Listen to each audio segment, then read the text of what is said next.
السلام علیکم ورحمۃ اللہ وبرکاتہ۔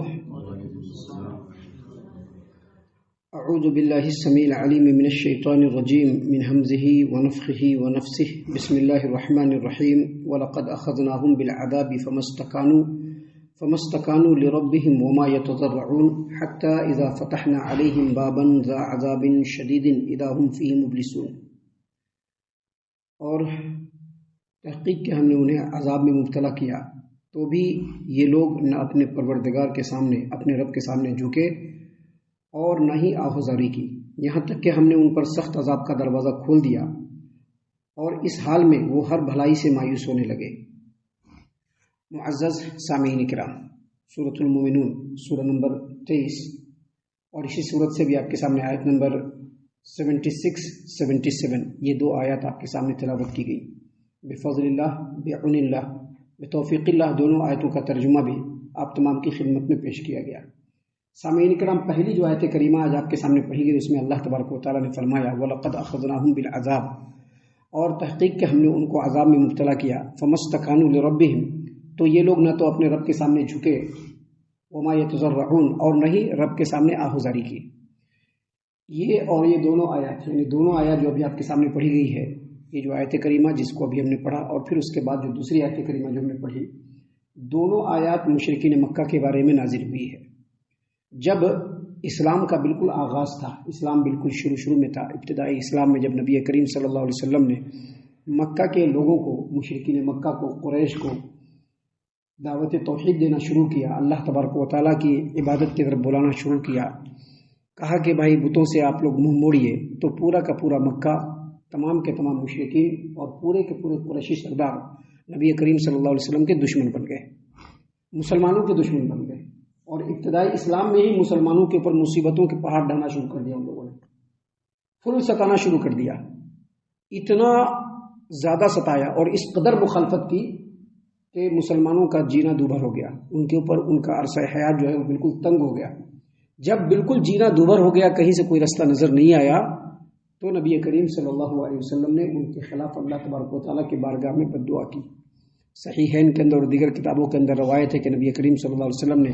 دعا کرتے ہوئے کہا کہ اللہم اعنی علیہم بسبع کسبع یوسف، یعنی اے نبی کریم، اللہ تبارک و تعالیٰ نے نبی کریم صلی اللہ علیہ وسلم نے اللہ تبارک و تعالیٰ سے دعا کیا کہ اللہ تبارک و تعالیٰ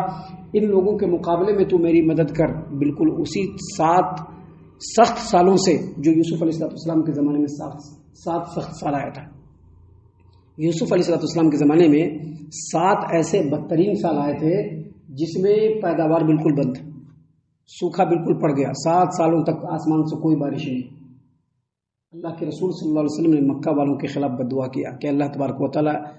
میری مدد کر ان 7 سخت سالوں سے جو 7 سخت سال یوسف علیہ السلام کے زمانے میں آئے تھے۔ نبی کریم صلی اللہ علیہ وسلم کی اس بد دعا کو اللہ تبارک و تعالیٰ نے قبول فرما لیا، اور اس کے بعد مکہ کے اندر بارش ہونا بند ہو گیا، پھل پھول اگنا بند ہو گیا، باہر سے پھل آنا بند ہو گیا، ایسا بھینکر سوکھا پڑا، اتنی زبردست قحط سالی پڑی کہ دانا تو بہت دور کی بات، وہ لوگ مردار کھانے پر مجبور ہو گئے، مردار کھانے لگے، جانوروں کے چمڑوں اور ہڈیوں کو کھانے لگے جو مڑے ہوئے۔ اتنی بری حالت ہو گئی کہ کھانا پینا نہیں ملنے کی وجہ سے، دانے دانے کے لالے پڑنے کی وجہ سے بالکل اتنی بدتر حالت ہو گئی کہ جب یہ لوگ دیکھتے تھے تو دھواں نظر آتا تھا۔ قرآن کریم میں 25ویں پارے میں ایک سورہ ہے سورۃ الدخان، اس کے اندر اللہ تبارک و تعالیٰ نے اس واقعے کو تفصیل سے صراحت کے ساتھ بیان کیا ہے، اور قرآن کریم میں مختلف مقامات پر بھی بیان ہوا ہے، اور یہاں پر بھی اس بات کو اللہ تبارک و تعالیٰ نے بیان فرمایا ہے۔ آپ جتنے بھی مفسرین ہیں، تمام مفسرین کے تفسیروں کو اٹھائیں گے تو آپ کو یہی ملے گا۔ حافظ ابن کثیر رحمۃ اللہ علیہ نے صحیحین کے حوالے سے اور امام ابن ابی حاتم کی تفسیر ابن ابی حاتم کے حوالے سے بیان فرمایا ہے کہ اتنی بری حالت ہو گئی ان لوگوں کی کہ وہ لوگ دانے دانے کے لیے محتاج ہو گئے، کھانا نہیں ملنے کی وجہ سے ایسی کمزوری ہوئی کہ جب ایسے فضا میں آنکھ اٹھاتے تو دھواں دھواں نظر آتا تھا۔ جب حالت بد سے بدتر ہو گئی تو ابو سفیان نبی کریم صلی اللہ علیہ وسلم کے پاس آئے، اور آنے کے بعد کہنے لگے کہ اے نبی کریم صلی اللہ علیہ وسلم، آپ کو قرابت داری کی قسم ہے، اللہ تبارک و تعالیٰ کی قسم ہے کہ ہم لوگوں نے خون سب کچھ کھا لیا ہے، اور پھر کہا کہ اے نبی کریم صلی اللہ علیہ وسلم، آپ رشتہ داری کو جوڑنے کا لوگوں کو تلقین کرتے ہیں، ترغیب دیتے ہیں، آپ جو دعوت پیش کرتے ہیں اس میں قرابت داری کو جوڑنے کی بات ہے. ہم لوگ بھی آپ کی برادری کے ہیں، آپ کے قرابت دار اور آپ کے رشتہ دار ہیں. ہم لوگوں کی حالت بد سے بدتر ہو رہی ہے. اے نبی کریم صلی اللہ علیہ وسلم ہمارے اوپر اللہ رحم فرمائے، اس کی آپ اللہ سے دعا کر دیجئے. نبی کریم صلی اللہ علیہ وسلم نے دعا کیا، اللہ تبارک و تعالیٰ نے اس سخت 7 سالوں کو ان سے دور کیا، اور پھر وہاں پر اناج آنا شروع ہوا. پھر حالات دھیرے دھیرے معمول پر آ گئے، لیکن مشرکین مکہ نہیں بدلے.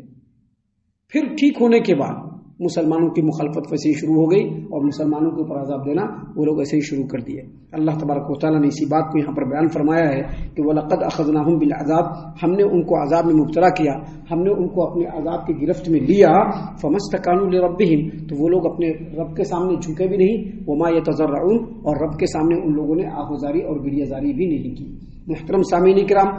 اللہ تبارک و تعالیٰ نے مزید آگے فرمایا حتی اذا فتحنا علیہم بابا ذا عذاب شدید اذا ہم فیہ مبلسون، یہاں تک کہ ہم نے ان کے اوپر سخت عذاب کا دروازہ کھول دیا تو اس حال میں وہ ہر بھلائی سے مایوس ہونے لگے. معزز سامعین کرام، یہاں پر اللہ تبارک و تعالیٰ نے جو بیان فرمایا کہ حتی اذا فتحنا علیہم، جب ہم نے ان کے اوپر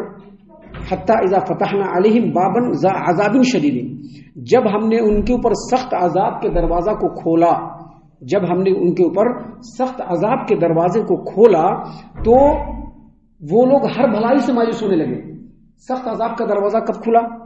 جب تک نبی کریم صلی اللہ علیہ وسلم مکہ کے اندر تھے، مکہ کے اندر مسلمان کمزور تھے، تو مسلمانوں کے اوپر مصیبت اور آزمائش کا پہاڑ ٹوٹتا رہا، یہ لوگ مسلمانوں کو ستاتے رہے. لیکن جب یہ لوگ مکہ سے ہجرت کر کے مدینہ آئے تو اللہ تبارک و تعالیٰ نے مسلمانوں کے لیے فتح کا دروازہ کھول دیا. اور فتح کا دروازہ کیسے پڑا؟ اللہ نے فرمایا حتی اذا فتحنا علیہم بابا ذا عذاب شدید، جب ہم نے ان کے اوپر سخت عذاب کا دروازہ کھول دیا. مطلب یہ کہ کافروں کو جب مسلمانوں نے مارنا شروع کیا، کب مارنا شروع کیا؟ جب جنگ بدر شروع ہوئی. جیسے ہی جنگ بدر شروع ہوئی، مسلمانوں کو اللہ تبارک و تعالیٰ نے غلبہ دینا شروع کر دیا. پہلے تو مسلمانوں کو ان لوگوں نے ستایا، اور اب اللہ تبارک و تعالیٰ نے مسلمانوں کو ان کے اوپر جب غالب کرنا شروع کیا، مسلمانوں کی طرف سے ان کو مار لگنا جب شروع ہوئی، جب یہ لوگ جنگوں میں ہارنا شروع ہو گئے، تب ہر چیز سے یہ لوگ مایوس ہو گئے. اللہ نے فرمایا کہ حتی اذا فتحنا علیہم بابا ذا عذاب شدید اذا ہم فیہ مبلسون، جب ہم نے یہاں تک کہ ہم نے ان پر سخت عذاب کا دروازہ کھول دیا تو اس حال میں وہ ہر بھلائی سے مایوس ہونے لگے. یعنی پہلے جنگ بدر ہوئی، پھر جنگ احد، پھر اس کے بعد دوسری جنگیں، سب میں مشرکین مکہ کو مسلمانوں کے ہاتھوں مار پڑنا شروع ہو گیا. جب مار پڑنا شروع ہو گیا تو ان لوگوں کو اب جیتنے کا کوئی امکان نظر نہیں آ رہا ہے. تو جیسے جیسے ان لوگوں کی ہار ہونی شروع ہوئی، جیسے جیسے کفار و مشرکین کو مار پڑنا شروع ہوا، تو بجائے اس کے کہ یہ لوگ سیدھے ہوتے، صراط مستقیم کو اختیار کرتے، یہ لوگ اور رونگ ہونے لگے، اور زیادہ رونگ ہونے لگے، اور زیادہ برافروختہ ہو کر دوسرے کافر قوموں کو، دوسرے کافر قبیلوں کو، مشرک قبیلوں کو اپنے ساتھ ملا کر کے مسلمانوں پر اور حملہ کرنا شروع کیا، اور ہر طرح سے مایوس ہو گئے. اللہ تبارک و تعالیٰ نے اسی بات کو یہاں پر بیان فرمایا ہے. سامعین کرام، ابھی آگے اور بھی باتیں ہیں جو اللہ تبارک و تعالیٰ نے انسانوں کی، ہم مسلمانوں کی ہدایت و رہنمائی کے لیے نازل فرمائے ہیں، جس کو انشاءاللہ کل اور کل کے بعد کے دروس میں ہم آپ کے سامنے پیش کرنے والے ہیں. ہم اللہ سے دعا کرتے ہیں کہ اللہ تعالی ہم تمام کو ان باتوں کے اوپر خوب غور و فکر اور تدبر کرنے کے ساتھ ساتھ ان باتوں پر عمل کرنے کی بھی توفیق عنایت فرمائے. آمین. اللہ تعالی ہم تمام کو صحیح معنوں میں پکا سچا مومن مسلمان بنائے، اللہ اور اس کے رسول صلی اللہ علیہ وسلم کی اطاعت و فرما برداری کرنے والا بنائے، صحابہ کرام رضی اللہ عنہم کے طریقے پر چلنے والا بنائے، جنت الفردوس میں جگہ عطا فرمائے. اے اللہ ہم تمام کو جہنم سے پناہ دے، اے رب العالمین ہم تمام کو جہنم سے پناہ دے، اے مالک الملک ہم تمام کو جہنم سے پناہ دے. آمین یا رب العالمین. وما علینا الا البلاغ المبین.